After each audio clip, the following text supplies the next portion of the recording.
पिछले की कथा है उसी से जोड़ दें इस प्रसंग को।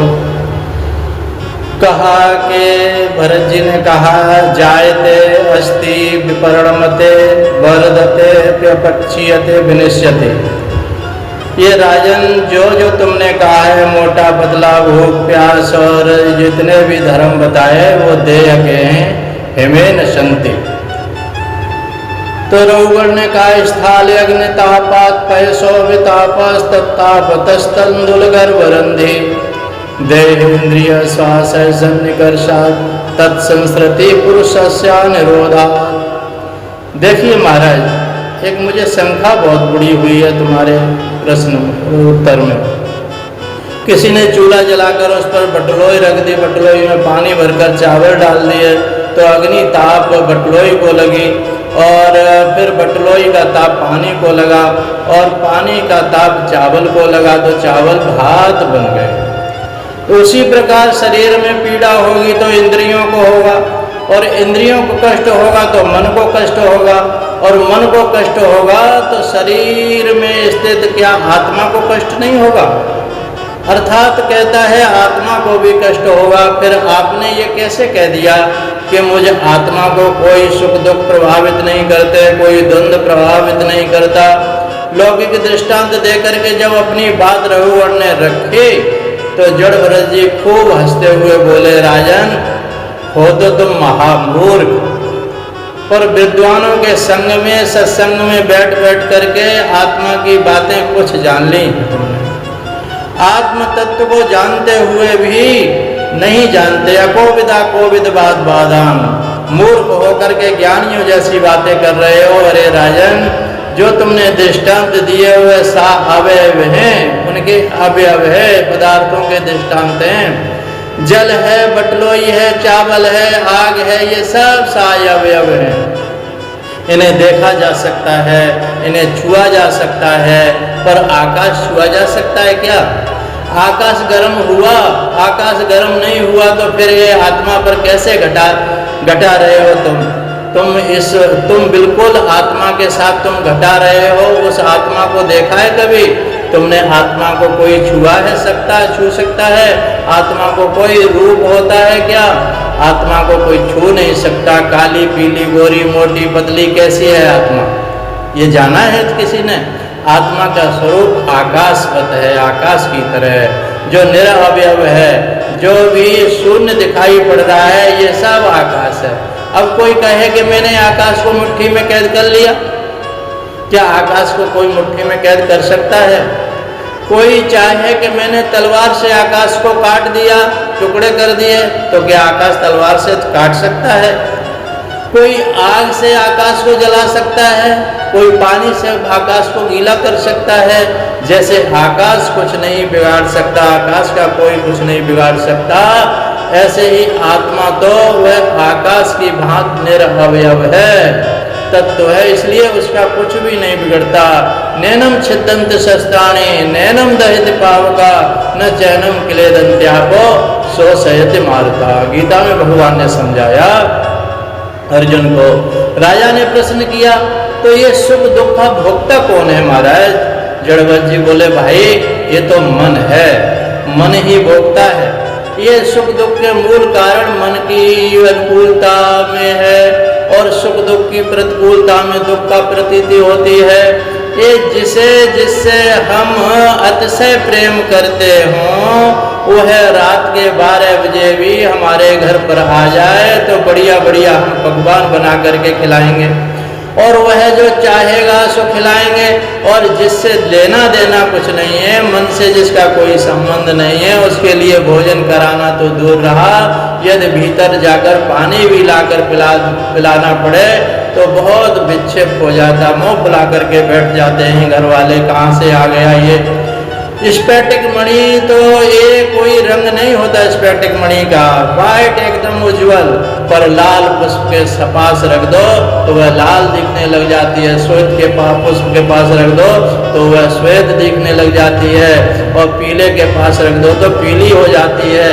जैसे जैसे रंग के पास रखोगे वैसे ही प्रतिबिंबित हो रहे हैं। ऐसे ही द्वंद्व जो मन के हैं उसे हम आत्मा के ऊपर अध्यारोपित कर रहे हैं। इस प्रकार से राजा रघुगण को श्री जड़ भरत जी ने आत्म तत्व का उपदेश दिया। और अंत में भवाटवी का बड़ा अद्भुत वर्णन किया। ये संसार एक बड़ा भयंकर बीहड़ है, जंगल है, और इस जंगल में कोई सदगुरु ही हमें बाहर निकाल सकता है इस जंगल से।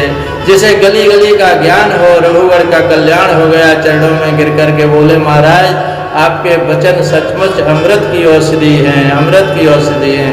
श्री जड़भरत जी बोले, राजन तपस्या चाहे जितनी कर लो, चाहे जितने बड़े बड़े यज्ञ कर लो, स्वा करते रहो, सत्संग सुन लो, पर जब तक इन महापुरुषों के चरणों की रज में अभिषेक नहीं करोगे तब तक कल्याण होने वाला कतई नहीं है। जब तक महापुरुषों का नहीं सेवन करोगे, महापुरुषों का साथ नहीं मिलेगा, तब तक कोई कल्याण की कामना ही नहीं करना। रघुगण तत्तपसान आते न चे जया निरपराध ग्रहाद्वा न छंदसा न जलग्नि सूर्यैर बिना महत पाद रजोभिषेकम, बिना महत पाद रजोभिषेकम। इसलिए संतों की चरण रज में स्नान करो। अरे तुम जो सिंधु सौवीर देश के राजा हो, और मैं तो पूर्व में चक्रवर्ती सम्राट रह चुका हूँ, सम्राट, समस्त भूमंडल का राजा बन चुका हूँ। इसलिए राजन ये सब अनित्य संबंध हैं। यदि अपना वास्तविक कल्याण चाहो तो ये सारा अहंकार त्याग कर संतों की चरण में प्रणाम करना सीखो। पानी खूब बरस रहा हो, पर जो ऊंचे ऊंचे पहाड़ हैं उन पर बरसता तो है, पर टिकता नहीं है। एक बूंद भी नहीं टिकता। पानी टिकता वहीं है जहाँ गहराई होती है, वहीं पर पानी टिकता ठहरता है। उसी प्रकार सत्संग और संतों की कृपा वर्षा जिसके ऊपर हो रही है, पर जो अहंकार में पर्वत बने बैठे, पर्वत की तरह सीना ताने खड़े हुए अहंकार में, वह पानी की झाड़ कर चले जाते हैं सत्संग से।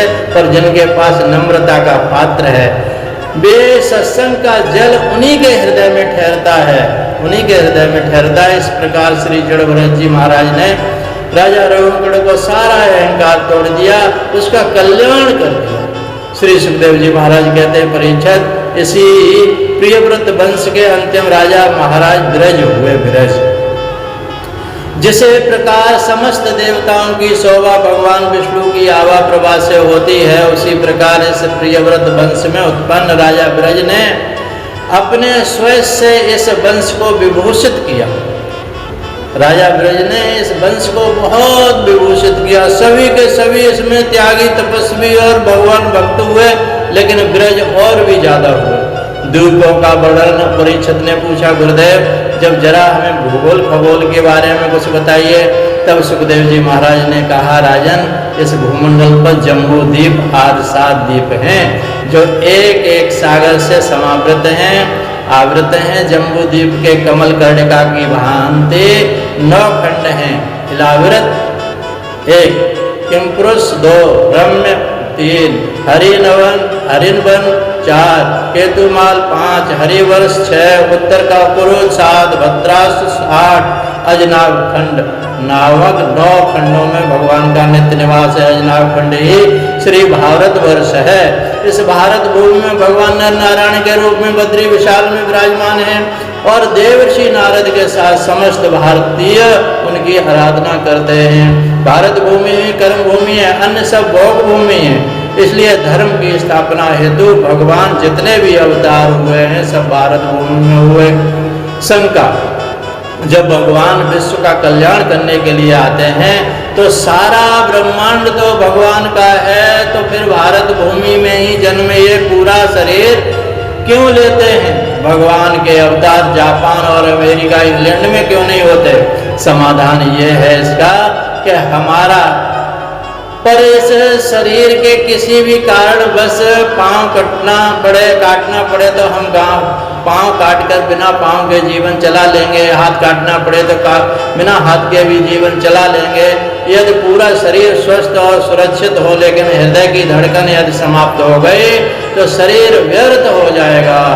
इसी प्रकार समस्त विश्व परमात्मा का विराट बपू है, विराट शरीर है, परंतु भारत भूमि भगवान का हृदय है। हृदय और इस भारत भूमि में धर्म की धड़कन चलती रहेगी, तब तक चल रही है जब तक विश्व में धर्म का साम्राज्य है। और भारत भूमि के हृदय स्थल से यदि धर्म की धड़कन रुक गई तो सारे विश्व में धर्म की हानि हो जाएगी। इसलिए भगवान के जितने भी अवतार हुए हैं, धर्म संस्थान पनार्थाय संभवामि युगे युगे, भगवान ने गीता में कहा धर्म की स्थापना के लिए भारत भूमि में ही भगवान पधारते हैं, बड़े बड़े देवता। इसलिए भारत भूमि में जन्म लेने के तरसते हैं। अहो अमीशां किम कार्य सवनम प्रसन्न येषां सुदतः स्वयं हरि यैर्जन्म लब्धं निर्शुभारताजरे मुकुंद सेवोपैकम स्प्रियायनाम्। स्वर्ग के देवता जब भारतीयों को भगवान की सेवा में रत देखते हैं तो उनके मन में जलन होने लगती है, जलन होने लगती है। हे मानव, जो आज तक हमारी पूजा कर रहा था, यदि इसी प्रकार से ये परब्रह्म की आराधना करता रहा तो कल इसकी पूजा हमें करनी पड़ेगी। यदि कोई आपका ही कर्मचारी, आपका अधिकारी बनकर आ जाए तो क्या आपको जलन नहीं होगी? उसी प्रकार मानवों को ही प्रभु के द्वारा ये आरक्षण प्राप्त है कि इस कर्म भूमि में जैसा कर्म करोगे तदनुसार आपको फल मिलेगा। पर देवताओं की कर्म भूमि नहीं है, वह तो भोग भूमि है, भोग भूमि। जितने क्षीणे पुण्य मृत लोगों में संति, पुण्य ले जाओ वहाँ पर भोग करो और चले आओ।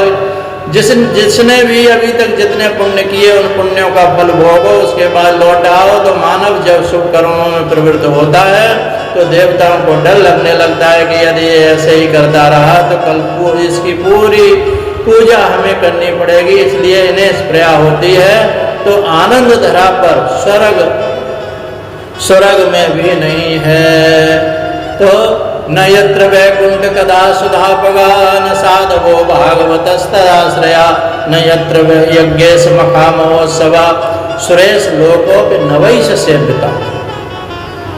जहाँ पर न तो भगवान के संतों का, भक्तों का दर्शन हो, जहाँ पर न यज्ञों में स्वाहा स्वाहा स्वधाकार विहीन मसी स्वर सुनाई नहीं पड़ते, जहाँ स्वाहा स्वाहा और स्वधा के, ऐसे स्वर्ग में हम जाकर के क्या करेंगे? सारे आनंद इसी धरातल पर हैं। आज जन्माष्टमी का उत्सव मना रहे हैं, आज नवमी का उत्सव मन रहा है, आज विवाह पंचमी का उत्सव मन रहा है, आज झूला हरियाली तीज का उत्सव मन रहा है, भगवान की रंग पंचमी का उत्सव मन रहा है। नित्य आए दिन कोई न कोई उत्सव भक्तों के बीच में मनते ही रहते हैं। आनंद तो वैकुंठ में भी नहीं है। वैकुंठ में तो भगवान के दर्शन तो मिल जाएंगे, पर भगवान का वो जन्मोत्सव वहाँ पर थोड़ी ना मिलेगा। वह तो जन्म, वहाँ तो जन्म होता ही नहीं है, तो मिलेगा कैसे? इसलिए बड़े बड़े रसिक संत इस आनंद के लिए मोक्ष अपवर्ग सुख को भी तिलांजलि दे देते हैं, हमें नहीं चाहिए। अब अन्य लोगों का वर्णन करते हुए सुखदेव जी बताते हैं कि अतल पितल सुतल तलातल महातल रसातल और पाताल आदि 7 लोग पृथ्वी के नीचे हैं।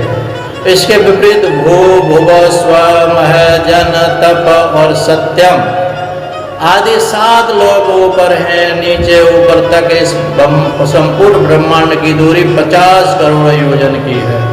परीक्षित के प्रश्न करने पर फिर आगे नरक का वर्णन विस्तार से कहते हैं। पृथ्वी से 99,000 योजन नीचे यमराज की संयमनीपुरी है, जिसमें तामिश्र अंध तामिश्र रौरव महारौरव कुंभीपा काल सूत्र अशिव अशिपयवन शुकर मुख अंधकूप कृमि भोजन दंतंस संदंस तप्त भूमि वज्रकटक सालमली वैतरणी पूयोद प्राणरोध विषण लाला वक्ष सारमेयादन अवीची पर्यावटन निरोधन पर्यावर्धन क्षार करदम रक्षोगढ़ भोजन शूल क्रोध दंत सूक्त और शुचि मुखाद आदि प्रधान रूप से 28 नरों का वर्णन किया। तो किस पाप से किस नरक में कौन सी यातना जीव को भोगनी पड़ती है, इसका भी एक एक करके बहुत विस्तार किया। इससे आगे की प्रवचन आगे करेंगे। आगे के भाग में नरकों में न जाना पड़े, इसके लिए क्या साधन है, यह भी जानेंगे। बोलिए सद्गुरुदेव भगवान की जय, सच्चिदानंद भगवान की जय। जय जय श्री राधे, जय जय श्री कृष्ण।